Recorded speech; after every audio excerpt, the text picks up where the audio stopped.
Question number 10, event A and B, exercise 13.3 sorry 13.2 given है। Probability of A equal 1/2, probability of B equal 7/12 और probability of A not A और not B, ये given है 1/4। State whether A and B are independent so that, बताना है, so that A and B are independent, A व B स्वतंत्र घटनाएं है, ये प्रूव करना है। ए और बी स्वतंत्र घटनाएं, A and B are independent event, Hindi में दिया है पी ए नहीं। अच्छा, ये और यहां पर और लिखा हुआ है, एक बार चेक करना, ये वाला या है, ठीक है, बी नहीं, चेक कर लो इसको एक बार, क्योंकि इतना ही इंपॉर्टेंट है हमारे लिए। कल भी हम लोगों ने देखा था कि अगर या आता है मतलब और आता है तो ये होता है यूनियन, यूनियन मतलब संघ, और आता है एंड आता है तो ये होता है इंटरसेक्शन, इंटरसेक्शन ये साइन होता है, याद रखना है, ठीक है। दो अलग अलग, अगर बीच में या लगा है, या मतलब ये वाला और लगा है, हिंदी में या, इंग्लिश में और लगा है, तो इसका मीनिंग होता है यूनियन।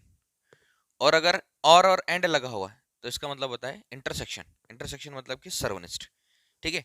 अब इसको और अच्छे से लिखेंगे तो ये हो जाएगा पी ए नहीं यूनियन, या का मतलब यूनियन, और का मतलब यूनियन, बी नहीं, इक्वल कितना दिया है 1/4। अच्छा, प्रूव क्या करना है, A and B are independent event, तो हमारे पास एक ही टॉपिक है, thus if A and B are independent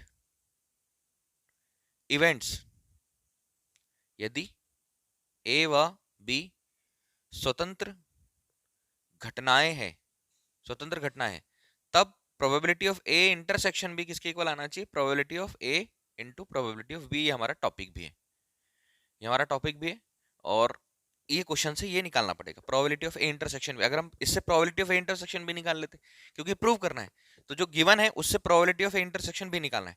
अब प्रोबेबिलिटी ऑफ ए इंटरसेक्शन भी यहां से चेक करना है, probability of A not union B not, ये किसके इक्वल होता है, ये होता है probability of A intersection B पूरे का नॉट, ये जो है, तो इसको मैं ऐसा लिख देता हूं, probability of A not union B not, ये किसके इक्वल होगा, probability of A intersection B के नॉट, ये छोटी छोटी चीजें याद रखना है, एक बार सॉल्व करके देखना है, कल की क्वेश्चन में भी सॉल्व किया था हमने, और फिर ऐसे याद रखना है।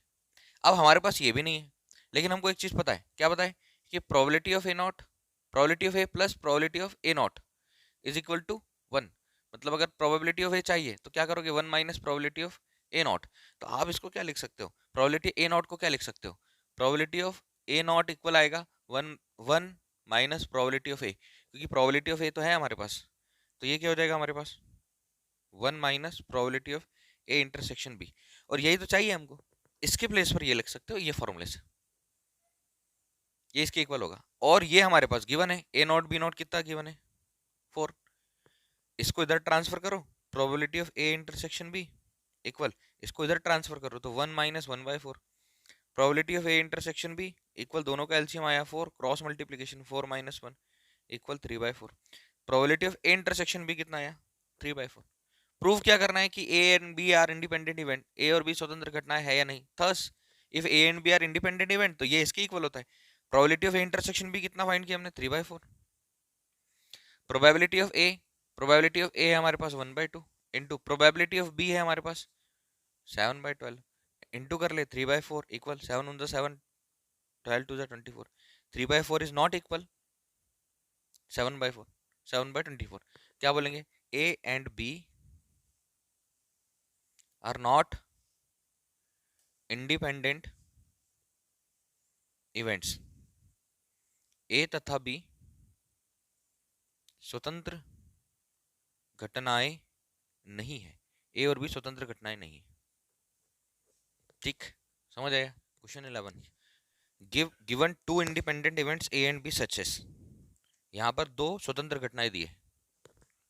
क्वेश्चन 11 गिवन है A and B are two independent events, A तथा बी दो स्वतंत्र घटनाएं। अब ए और बी जब दो स्वतंत्र घटनाएं हैं तो प्रोबेबिलिटी ऑफ ए इक्वल 0.3 और प्रोबेबिलिटी ऑफ बी इक्वल 0.6 है। फाइंड, क्या फाइंड करना है? चार चीजें, फर्स्ट सेकंड थर्ड फोर्थ, चार चीजें फाइंड करनी है। पहली, वो बोल रहा है probability of A and B. बताओ probability of A and B, and का मतलब क्या हुआ? एंड का मतलब या और का मतलब, हिंदी में लिखा है प्रोबेबिलिटी ऑफ ए और बी। ए और बी का मतलब क्या होता है? इंटरसेक्शन। अच्छा, तो हम इसमें क्या लिख देंगे? Probability of A intersection B equal, ये इसका formula probability of A into probability of B, तो 0.3 इंटू 0.6, दोनों का मल्टीप्लाई करेंगे कितना आएगा? देखो 6 18, 0.18 पहला आंसर। ठीक है, सेकंड, सेकंड दिया है, सेकंड इसके अंदर प्रोबेबिलिटी ऑफ ए एंड, ए है नॉट बी, मतलब प्रोबेबिलिटी ऑफ ए और बी नहीं। ए का मतलब क्या होता है? ओ सॉरी, और का मतलब क्या होता है? इंटरसेक्शन, सर्वनिष्ठ।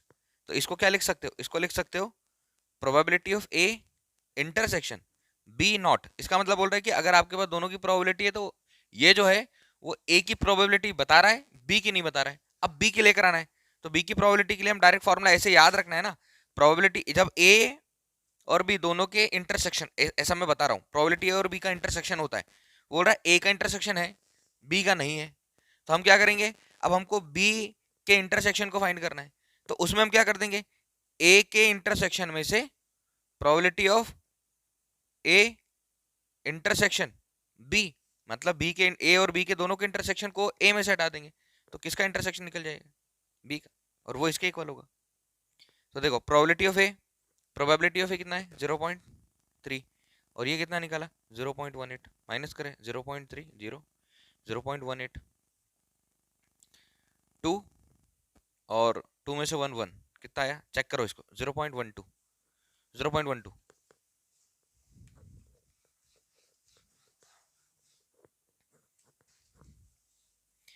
सेकंड, सेकंड नहीं, थर्ड, थर्ड देखो क्या बोल रहा है? प्रोबेबिलिटी ऑफ ए और बी, इंग्लिश में प्रोबेबिलिटी ऑफ ए या बी हिंदी में।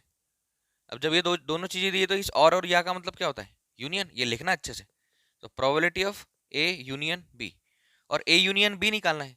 ए यूनियन बी का फॉर्मूला हमारे पास एक है, probability of A plus probability of B minus probability of A intersection B, क्योंकि सारी चीजें दी हुई, हमने इंटरसेक्शन भी निकाला, हमारे पास प्रोबेबिलिटी ऑफ ए भी है बी भी है, तो ज़्यादा कोई लॉजिक नहीं लगाना। अगर यूनियन निकालना है तो probability of A union B equal probability of A plus probability of B minus probability of A intersection B. Probability of A, probability of A 0.3 plus probability of B 0.6 minus probability of intersection B, intersection B, A intersection B 0.18, दोनों को add करोगे 0.9 minus 0.18, minus करना 0.90, 0.18, 10 में से 8 गया 2, 8 में से 1 गया 7, कितना आया? 0.72। ये थर्ड था। फोर्थ, इसमें कोई डाउट है क्या यहाँ तक? फोर्थ वाला बोल रहा है, इसको थोड़ा समझना, हिंदी में एक बार और बोलकर बताना। ये लिखा है P neither A nor be, Hindi में लिखा है पी ए और लिखा है ए और बी में कोई भी नहीं, कोई भी नहीं।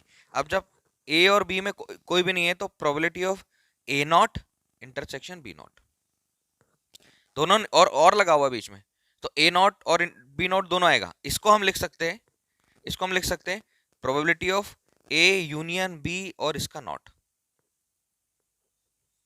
ठीक है, ए यूनियन बी का नॉट लिख सकते हैं, A not intersection B not. अब ये जो छोटे छोटे क्वेश्चन है ना, इसको हम कोई एक परफेक्ट क्वेश्चन लेकर सॉल्व करना पड़ेगा। ए नॉट बी नॉट कैसे आया, ए इंटरसेक्शन बी कैसे आया, वो सेट्स वाला टॉपिक है। और ए यूनियन बी के नॉट को हम लिख सकते हैं 1 minus probability of A union B. Formula है हमारे पास प्रोबेबिलिटी ऑफ ये वाला, probability of A plus probability A not equal होता है 1। किसी घटना के घटित होने की प्रायिकता प्लस किसी घटना की घटित ना होने की प्रायिकता का योग कितना होता है 1। Number of probability of occurring event plus probability of does not occurring event equal कितना होगा 1। तो यहाँ पर आ जाएगा 1 minus probability of A union, अच्छा ए यूनियन भी हम निकाल चुके हैं, तो यहाँ पर कितना आ जाएगा 1 minus probability of A union B, probability of A union B 0.72, और ये साथ में आएगा probability of A not intersection B not. अब 1 माइनस 1.00 0.72, 10 में से 2 जाएगा 8, 9 में से 7 जाएगा 2, 0.28। आंसर चेक करें इसका भी। समझ आया? बहुत अच्छे से लिखना, बहुत इंपॉर्टेंट। क्वेश्चन 13 बोल रहा है 2 balls are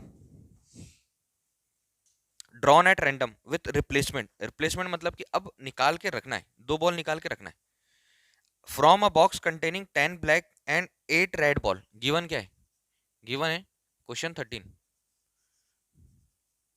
black balls equal number of black ball, मतलब काले रंग की बॉल, काले रंग की गेंद, ये कितनी देकर रखी हुई? 10। रेड बॉल्स, लाल रंग की गेंद, ये कितनी? 8। अच्छा कुल कितनी? कुल टोटल हो गई 18। अब फाइंड प्रोबेबिलिटी दैट, अब अलग अलग प्रोबेबिलिटी निकालना। बोथ बॉल्स आर रेड, दोनों गेंदों के लाल रंग की होने की प्रायिकता। ये देखो दोनों गेंदों के लाल रंग की होने की प्रायिकता बोल रहा है, और बोल रहा है कि रिप्लेस करना है। रिप्लेस करना है मतलब कि वापस उसके अंदर डालना है। अब हम निकालेंगे, सुनना पहले, पहली गेंद के लाल होने की प्रायिकता, ऐसे डायरेक्ट डायरेक्ट करना है। लाल होने की प्रायिकता, 2 बॉल निकालना, ये बॉक्स रखा हुआ है, इसमें बॉल्स रखी हुई है 18। अब इसके अंदर से रेंडमली, क्योंकि इसके अंदर 10 ब्लैक है और 8 रेड है, ऐसी बॉल है, अलग अलग है, रेंडमली उसमें से एक निकालना है। ठीक है, रेंडमली अब एक निकालना है, तो पहली गेंद के लाल होने की प्रायिकता, probability of getting first ball is red, पहली निकालना है। अब उसके अंदर बॉक्स के अंदर रेंडमली निकालना है हम लोगों को, तो हमारा फॉर्मूला बनेगा अनुकूल परिणाम बटे कुल परिणाम, फेवरेबल आउटकम अपन टोटल आउटकम। फेवर वाले आउटकम कितने?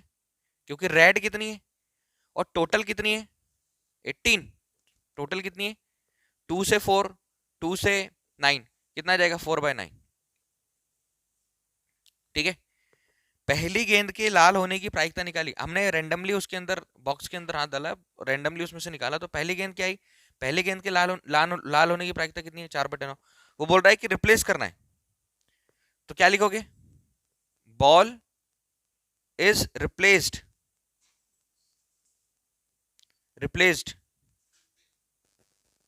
आफ्टर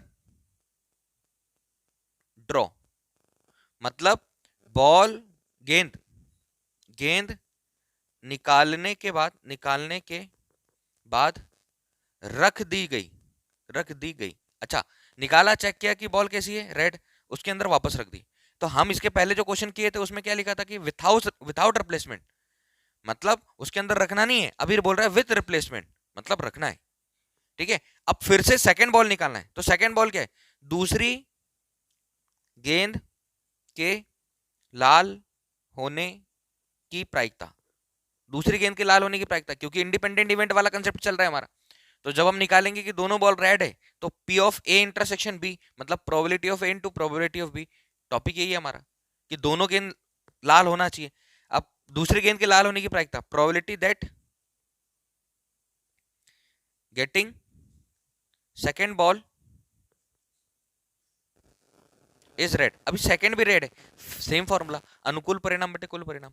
फेवर वाले आउटकम कौन से हैं हमारे? फेवर वाले आउटकम कौन से?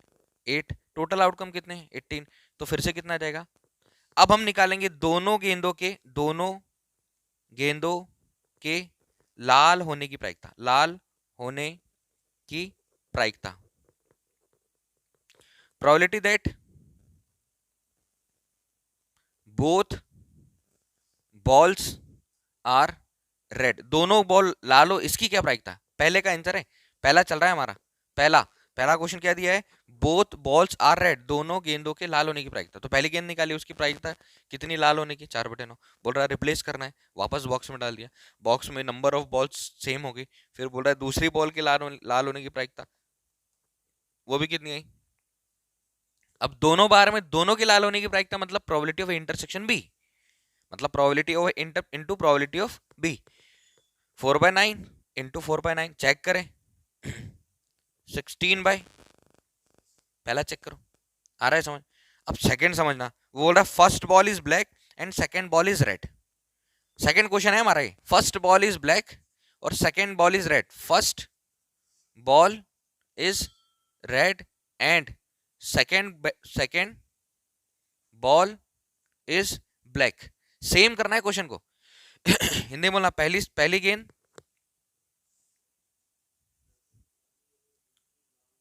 प्रथम काली तथा दूसरी लाल हो, ये प्रोबेबिलिटी निकालना है, तो सॉल्व तो ऐसे ही करना है। अब हम बॉक्स में रेंडमली बॉक्स में से एक बॉल निकालेंगे, पहली वाली कैसी होना चाहिए, रेड, फर्स्ट बॉल, यहां first ball is black, sorry first ball is black and second ball is red, पहली बॉल कैसी होनी चाहिए, ब्लैक, रेंडमली निकालना है, तो यहां पर सेम यही स्टेटमेंट लिखना है, पहली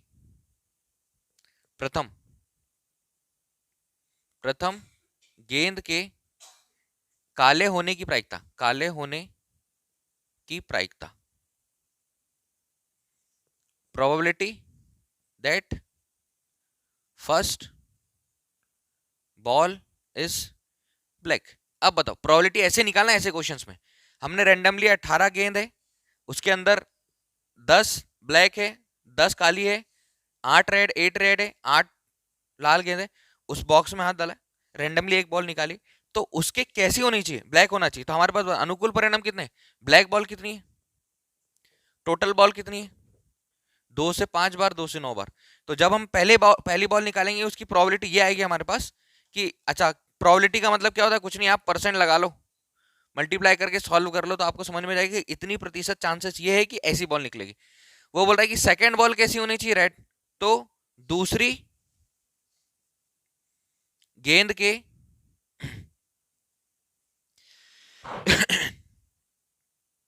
लाल होने की प्रायिकता, लाल होने की प्रायिकता, probability that second ball is red. अब बताओ लाल गेंदे कितनी है हमारे पास, टोटल गेंदे कितनी है, तो ये हो जाएगा 8/18, 4/9। एक और बात बताता हूं, अभी उसने साफ साफ बोला कि पहली गेंद काली है, दूसरी गेंद कैसी होनी चाहिए, लाल, साफ साफ बोला, लेकिन अगर वो पहली दूसरी नहीं बोलकर सिर्फ बोलता है कि दोनों गेंदों में से लाल और काली होने की प्रायिकता, जैसे क्वेश्चन नंबर 3 है, तो हमको पहले क्या करना है, अब ये नहीं मालूम ना कि पहली वाली लाल है या पहली वाली काली, अगर हमने पहली वाली निकाली तो लाल हो सकती है, फिर दूसरी निकाली तो काली हो सकती है, फिर बाद में पहली वाली काली भी तो हो सकती है, फिर बाद वाली लाल भी लाल हो सकती है, तो वो देखना अगला क्वेश्चन जब मैं करूंगा इसका थर्ड वाला, तब पूरे कंसेप्ट उसके क्लियर हो जाएंगे, ध्यान रखना है वो, ठीक है। अब देखो क्वेश्चन क्या, first ball is black and second ball is red, probability that first ball is black and second ball is red, दोनों के लिए निकाल रहे हैं हम, पहली गेंद के काली और दूसरी गेंद के लाल होने की प्रायिकता, दोनों के लिए अलग अलग प्रायिकता, अच्छा दोनों एक साथ क्या अगर हमने निकाली तो दोनों की प्रोबेबिलिटी क्या बन रही है, तो ये हो जाएगा हमारा 5/9 इंटू 4/9, 20/81, चेक करें समझ आया। अब अगले क्वेश्चन को, थर्ड क्वेश्चन को हम डायरेक्टली सॉल्व करेंगे इसके बेस पर। अब वो आगे बोलेगा अगला क्वेश्चन, मैं बता दे रहा हूं, जगह नहीं है इसके बाद करता हूं। अगला क्वेश्चन बोल रहा है कि one of them is black and other is red, one of them is black, पहला दूसरा नहीं बोला, एक कैसी है, एक बॉल कैसी है उसमें ब्लैक और एक कैसी रेड, इसकी प्रोबेबिलिटी निकालो। तो जरूरी थोड़ी कि अगर हमने पहली निकाली तो पहले ब्लैक ही निकल जाए, और जरूरी थोड़ी ना कि पहले निकाली तो रेड ही निकल जाए। तो हमको दोनों कंसेप्ट को लेना है, तो पहले हम निकालेंगे, दो तरीके से एक्सपेरिमेंट करेंगे। पहले निकाली ब्लैक, दूसरी निकाली रेड, फिर दूसरी बार पहले निकाली रेड, दूसरी निकाली ब्लैक, दोनों बार में कितना आएगा, 20/81, 20/81।